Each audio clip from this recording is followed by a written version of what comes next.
Hello and welcome to Let's Talk Diz, a show that gives you everything you need to know to help make your Disney vacation as magical as can be in just about 20 minutes. I'm your host, Jeff Cofiello. With me each week is Disney Master Sandy from Easy Diz by Instant Impressions Travel Services. Sandy, how are you this week? I am so excited. I gave you guys all a hint last week that this week was going to be about Disney Starlight, and I couldn't wait because I love a nighttime parade. Well, for those that don't know what that is, you kind of just led with it right there. It is a nighttime spectacular parade. Let's be fair. And, you know, it's got everything you could look for, and you were there the night that it premiered. We have some video all over our socials. It's been shared on our Instagram, on our Facebook, and it's posted on our YouTube. So if you want to see the whole show in full, let's get that out of the way. You can go to our channels and see them there. But break it down for us. Give us your first reactions to what you actually saw, because I know that, like you said, this. If there was a wheelhouse that was yours, this is it. This is it, and it was magical, and it was a Disney extravaganza like anything else. I mean, let's be honest, they know how to do it right. Just even getting you ready for it, you know, the lights dim, a little bit of background music, an announcement comes on, a little bit more background music, and you're like anxiously waiting for it. Right. And I will say I was considered a late arrival on opening night. I only scoped out my spot 3 hours in advance. And again, I don't want to scare anybody off. That is opening night tradition kind of thing for people. When I got there 3 hours in advance, I would say the front row was taken in 90% of the parade route, and it was already 2 and 3 back. So there was one gentleman I spoke to as I was walking down Main Street. He had a little whiteboard in front of him that said, "Yes, I am waiting for the 9 p.m. parade." 7 hours. Be specific. Gotta be specific. Gotta let everybody know that the 7-hour wait. It's a work shift. Let's be fair. I will be honest and say I loved it. I think you should all go see it. Not with a 7-hour wait, not even with a 3-hour wait. But the good news is that won't be the case for anybody going forward. So let's kind of give some people a little bit of perspective, though, right? Because, you know, this has got a couple of nods, homages to some stuff that was, you know, previously giving some folks some magic. So can you break down, I guess, the history of some of these like evening parades that we've seen? So this is the 5th U.S. nighttime parade. The first one we've talked about in previous shows always has a special spot in my heart. The longest running parade in Disney history that actually uses the least number of cast members. And that is the electrical water pageant that we see right on the lake. We've talked about going to Narcoossee's for dinner and watching it, or watching it from the beach at Wilderness Lodge or Fort Wilderness. And there's just something magical, kind of like fireworks, where the sky lights up and you're just enthralled. It brings everybody in. Next time you go, add the water pageant to your to-do list, not just Starlight, and see how simplistic it is. I've also given the hint before that if you are riding the monorail and you go on the resort loop, if you go from the Grand Floridian to Magic Kingdom, sit so that you're facing the Magic Kingdom, look out the left window of the monorail, and you will actually see where they store the water pageant ready to come out at night. So you can see how simple it is, but it creates a lot of magic.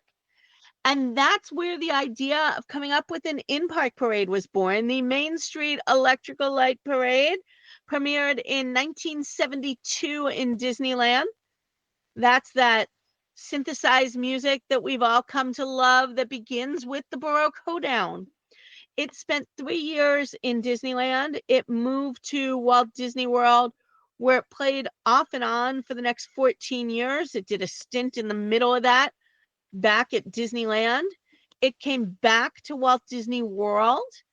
It then went back over to Disneyland. And then they sent it to Tokyo and they had deemed it its farewell performance. And I remember at the time, my daughter was pretty young and we watched it on the news and she just kept begging to go to Tokyo to see it one last time. But I am thrilled that it did not go into storage after that. It has reappeared in the US, both at Walt Disney World and Disneyland since.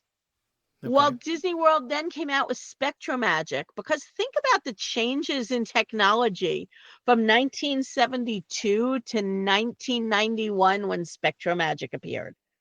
So much more that they could do with lights and patterns and sequencing.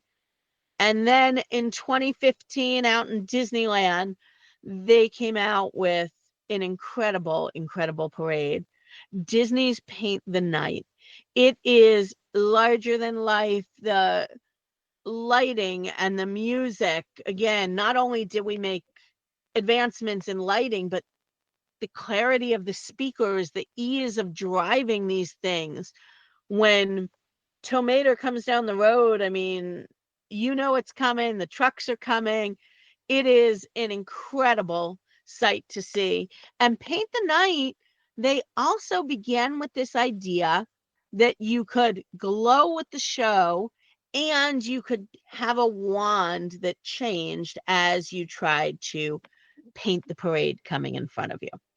So they took all of that, they rolled it together, and they created this incredible Disney Starlight. Obviously, parade watching is an art form, right? You didn't show up there with your whiteboard to say, "I'm waiting 7 hours for the show." But talk to us about when this parade rather kicks off, and where the parade route is. Maybe give us a little bit of insight as to where to catch it. Because I know you you saw it multiple times over the last couple of days. I did. So right now, it is twice a night. It is at 9 p.m. and 11 p.m., with 11 p.m. being park closing. 10 p.m., right in the middle of there, are fireworks over the castle. Okay, that was my kid's main question. So for those of you with kids wondering, like, where does this fall in relation to the fireworks? So that's good. Well, and again, it makes for some interesting planning, because we always talk about what are your priorities. If you've seen the Disney fireworks before and you're not looking to see the fireworks, then here's something perfect for you. You have from 8:30 to about 10:20, where the lines are very low because people have scoped out their spot. They're watching the parade and they're staying right in that spot Yep. to watch the fireworks. Which is what I actually ended up saying to my kids. They're like, "Oh, right, that's when we go on all the rides." Right. And then you can swoop right in for that 11 o'clock parade and not have to wait as long, not be as many people deep, and really get to enjoy it just the same. Nice. All right, but Now, so enjoy it where, right? Because that's always the question that I'm sure you get asked constantly, right? Where should I so see this? Disney has a standard parade route in Magic Kingdom. It sometimes goes front of the park to back of the park, and it sometimes goes back of the park to front of the park. Usually the 3 o'clock parade starts in Frontierland, makes its way through Liberty Square in front of the castle, down Main Street, and ends right next to City Hall. This parade, however, starts at City Hall, makes its way 2/3 of the way around the flagpole circle there by the train station, up Main Street, about 2/3 of the way around the hub where the castle is, over the bridge, into Liberty Square, off into Frontierland, and disappears right next to Tiana's Bayou. Okay. When they used to do the nighttime parade twice, it rotated directions. This one does not rotate directions. So you can always double check with cast. Things are always subject to change. There are hundreds, if not thousands, of great viewing spots along the route. However, if you're looking for that head-on shot, that shot head-on with the castle in the background, there's certainly more limited spots. one of the nice things about it starting near City Hall, I did the 11 o'clock one, and I was right across from City Hall. So I got the great view with it coming right out as it was leaving. I got a little bit of backstage in my photo even. And by the time it passed me, it wasn't even all the way up Main Street. And I was making a quick exit. I was on a bus that was only about a third full while everybody was still on the parade route. That's the really nice thing about it going this way. Sure. And I have to wonder if it's why they did it. It works well for crowd control. Yeah. Because if you think about when the parade goes the other way, everybody's stuck behind it till it's over. Yep, 100%. So, there are definitely still what I call the rope walkers. When the parade's end, they've got a rope after it, and you've got to stay behind the rope. There were plenty of people that want to walk and feel like they're in the parade. But if you didn't, because of this reverse direction, it is a quick scoot out of there. One thing that I will say to watch for, because it made me sad for some of these people 3 hours before that were on the parade route or thought they were on the parade route and weren't. So if you were hearing what I said, it only does 2/3 of the circle where the flagpole is in front of the train station and 2/3 of the circle in front of the castle. People filled the whole circles. And so there were people who realized after 2.5 hours that they weren't going to see much of anything. That's rough. That's a hard one right there. Definitely, if in doubt, along Main Street works. You won't have that front-on view, but turn your head a little bit. And because it's running what I call backwards, it's always going to be backwards to me now. If you want to get a late spot or a less crowded spot, head into Frontierland over by Country Bear Jamboree.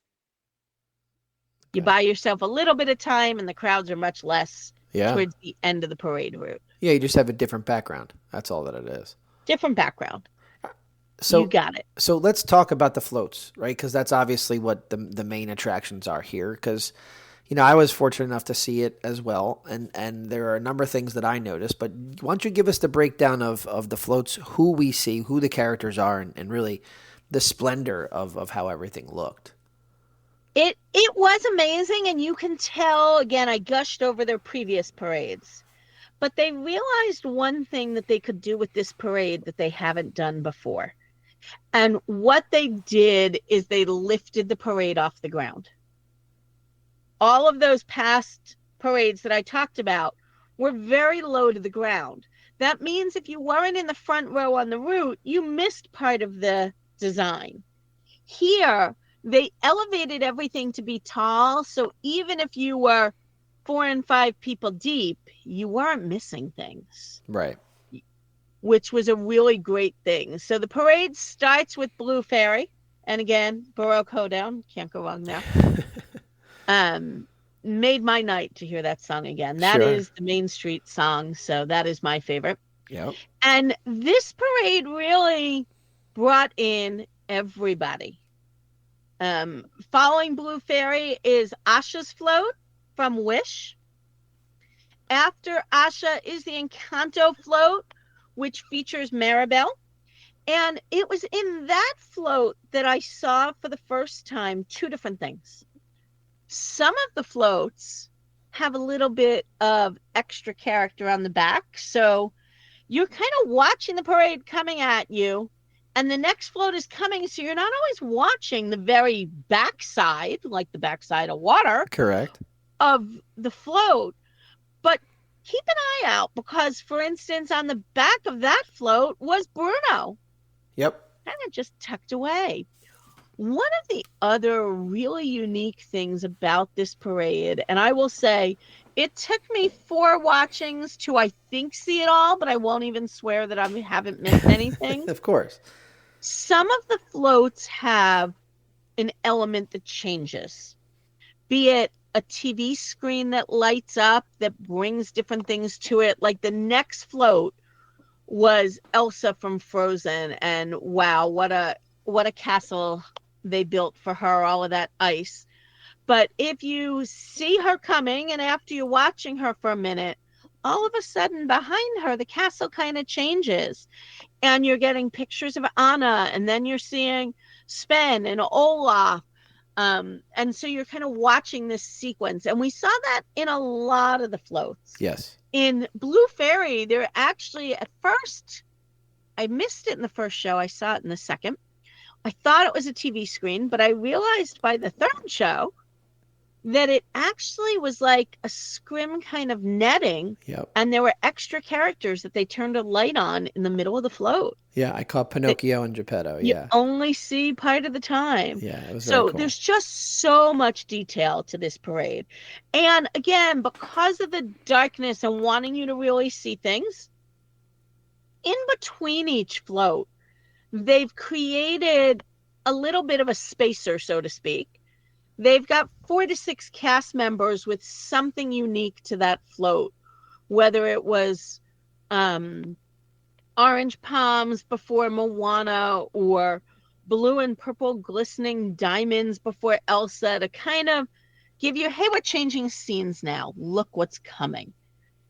Yeah, the transitions were nice, and they were they were lit up too. They weren't in darkness, right? So you're seeing the huge lights on the floats, but then you're also seeing these transition pieces of cast members that are not lifted, that are on the ground, that are saying something else is coming, which was it was cool. It was a nice way to tell the story. Cast members, I don't think you were intended to see so much as what they were carrying. Sure. Some of them had strings of lights on their costumes. Yeah, I noticed that. They were definitely intended to be seen. Yeah, it was cool.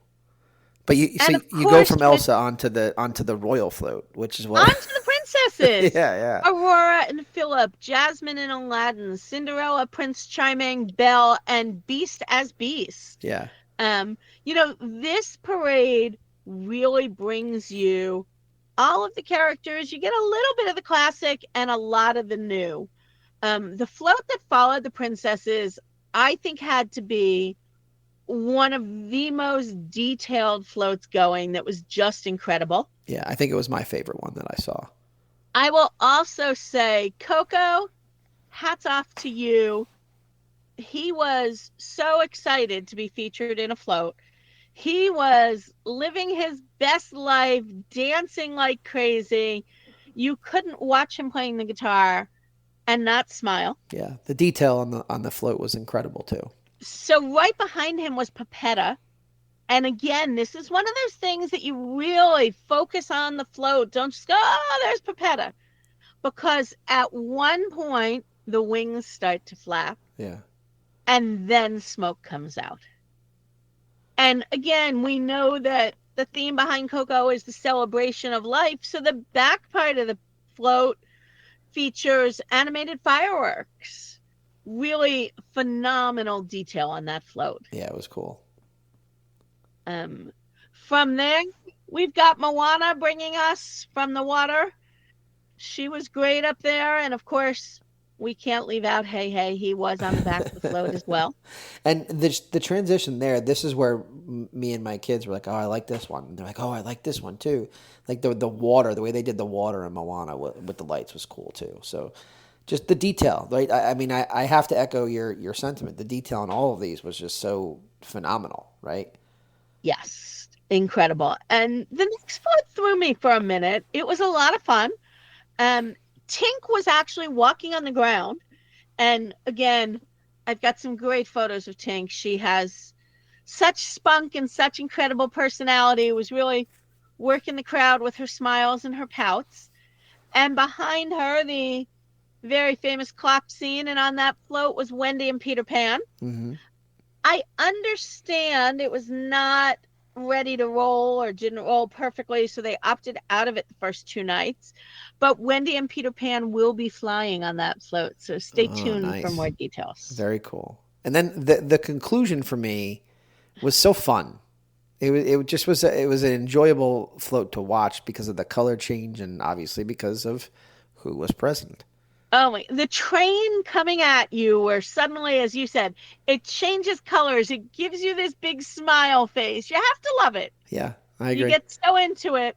Though I will say the train, of course, is run by conductor Goofy. Obviously. And I can't see a train with Goofy without thinking of the scene out of the Halloween parade where he's yelling, candy, candy, candy.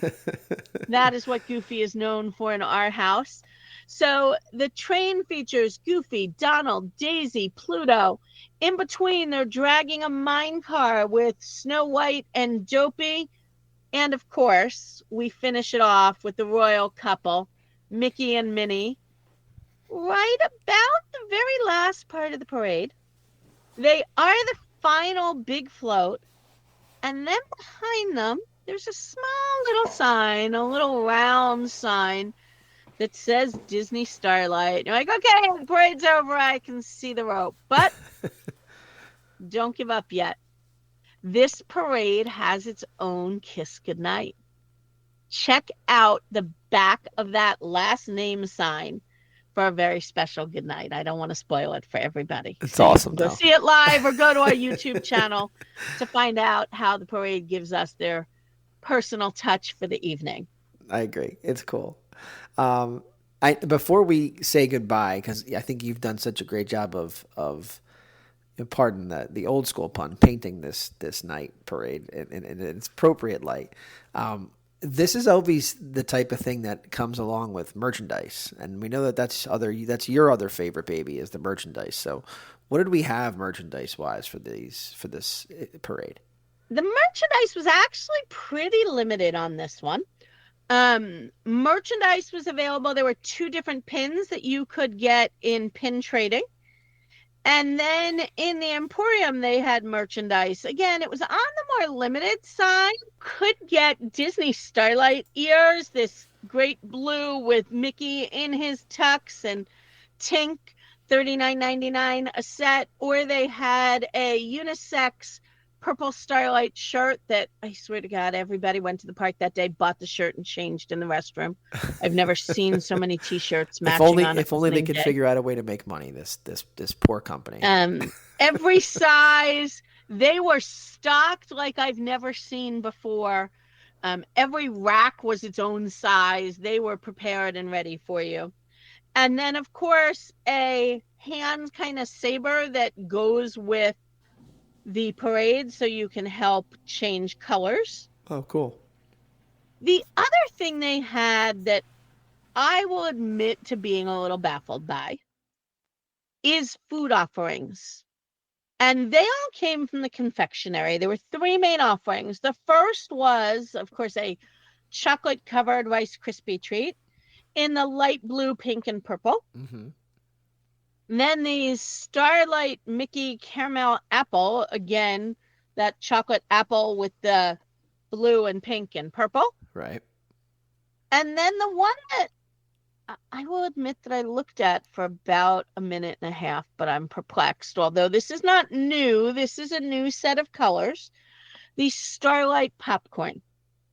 So it was flavored popcorn with M&Ms, marshmallows, sprinkles, and then your choice of white milk or dark chocolate.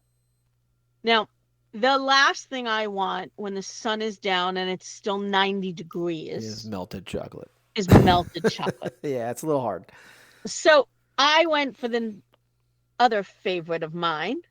I got a Main Street popcorn bucket with the best popcorn in it, which is a new design featuring the floats of the parade. Oh, very cool. So that was my souvenir for the night. A little something for everybody. Well, we are coming to the end. So anything that we missed that you think anybody needs to know about this wonderful evening parade, Disney Starlight? Don't miss it.